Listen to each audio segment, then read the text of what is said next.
جی السلام علیکم، میں عمیر نواز فرام CEPI، اور آج ہم جس ٹاپک پہ بات کریں گے اس کا نام اجتہاد ہے۔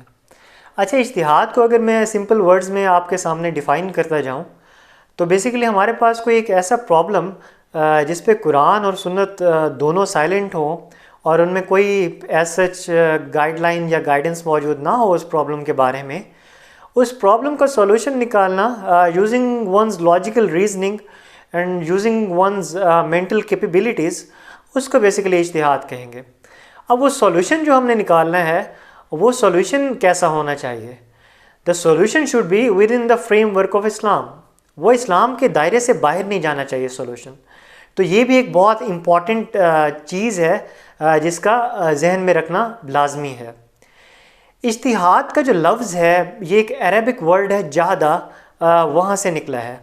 اور جو جہدہ کا مطلب ہے اس کا یہ مطلب ہے کہ ٹو میک این ایفرٹ اور to strive for something, ٹھیک ہے؟ تو یہ ایک سیلف ایویڈنٹ بات ہو جاتی ہے کہ وہاں سے یہ لفظ اجتہاد کا کیوں نکلا ہے، کیونکہ ہم اجتہاد میں بیسیکلی ہم ایفرٹ کر رہے ہوتے ہیں کہ جو پرابلم ہمارے پاس گیون ہے ہم اس کو سولوشن ڈھونڈ سکیں۔ اجتہاد اسلام کو باقی ریلیجن سے نہ صرف ڈسٹنگوش کرتا ہے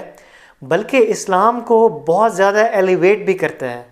جہاں پہ ہمارے پاس اور بہت سارے فیچرز ہیں اسلام کے جو اس کو باقی ریلیجن سے ایلیویٹ اور ڈسٹنگوش کر رہے ہوتے ہیں، وہاں پہ ایک فیچر اجتہاد بھی ہے۔ اجتہاد قرآن اور سنت کے بعد it is an important source of شریعہ، ٹھیک ہے؟ اگر کہا جائے کہ قرآن اور سنت کے بعد جو تیسرا امپورٹنٹ سورس آف شریعہ ہے وہ اجتہاد ہے تو یہ غلط نہ ہوگا۔ اجتہاد اسلام کو اسیمیلیٹنگ پاور یا اسیمیلیٹنگ کیپیسٹی دیتے ہیں۔ اب ہم دیکھیں گے کہ واٹ ڈز اسیمیلیٹنگ پاور اور اسیمیلیٹنگ کیپیسٹی مین۔ تو بیسیکلی اسیمیلیٹنگ پاور یا اسیمیلیٹنگ کیپیسٹی کا یہ مطلب ہے کہ اجتہاد اسلام کو کسی بھی دور میں آؤٹ ڈیٹڈ نہیں ہونے دیتا، کوئی بھی دور ہو، کیونکہ ہمیں پتہ ہے کہ قرآن مجید 1400 سال پہلے آیا، سنت کا بھی سلسلہ 1400 سال پہلے ختم ہو گیا، تو اس کے بعد جو ہے اجتہاد ایک ایسی چیز ہے جو کبھی بھی اسلام کو آؤٹ ڈیٹڈ یا ارریلیونٹ نہیں ہونے دیتا۔ جو بھی دور ہوگا اس میں لگے گا آپ کو کہ اسلام آج بھی اتنا ریلیونٹ ہے جتنا کہ 1400 سال پہلے تھا، اور یہ ایک ایسی چیز ہے جو باقی ریلیجنز میں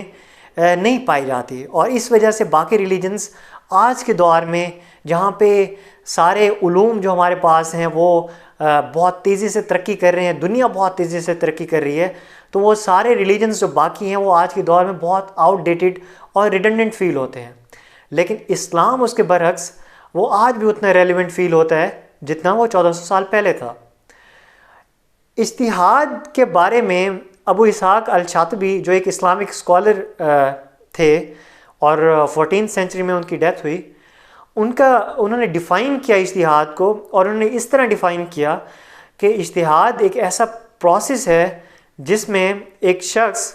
اپنی ایفرٹ اپنی فل کیپیسٹی پہ لگا رہا ہوتا ہے، اور وہ ایفرٹ اپنی فل کیپیسٹی پہ کیوں لگا رہا ہوتا ہے؟ وہ اس لیے لگا رہا ہوتا ہے تاکہ اس کے سامنے ایک گیون کیس یا گیون پرابلم ہے وہ اس کا سولوشن ڈھونڈ سکے۔ تو یہ آپ ڈیفینیشن اپنے پیپرز میں بھی انکارپوریٹ کر سکتے ہیں، اور it will make your paper more colourful in the sense کہ یہ آپ کے پیپر کو زیادہ ڈسٹنگوش بنائے گا باقی کینڈیڈیٹ سے۔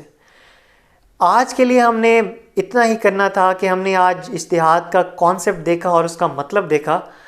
آنے والی ویڈیوز میں ہم دیکھیں گے کہ اجتہاد بیسیکلی کس طرح اسلام کو باقی ریلیجن سے ڈسٹنگوش کرتا ہے، قرآن اور سنت میں اجتہاد کے بارے میں کیا فرمایا گیا ہے، اس کے ساتھ ساتھ جو ریسنٹ ہماری ہسٹری ہے سب کانٹیننٹ کی، اس میں کون کون سے ایسے لوگ ہیں جنہوں نے اجتہاد کو انڈورس کیا اور ان کا اجتہاد کے بارے میں کیا نقطہ نظر تھا۔ تو do subscribe to our channel اگر آپ نے ابھی تک نہیں کیا ہوا، تاکہ آپ کوئی بھی ویڈیوز آپ سے مس نہ ہوں، اور انشاءاللہ ہم اس ٹاپک کو فردر اگلی اپنی آنے والی ویڈیوز میں ایکسپلور کریں گے۔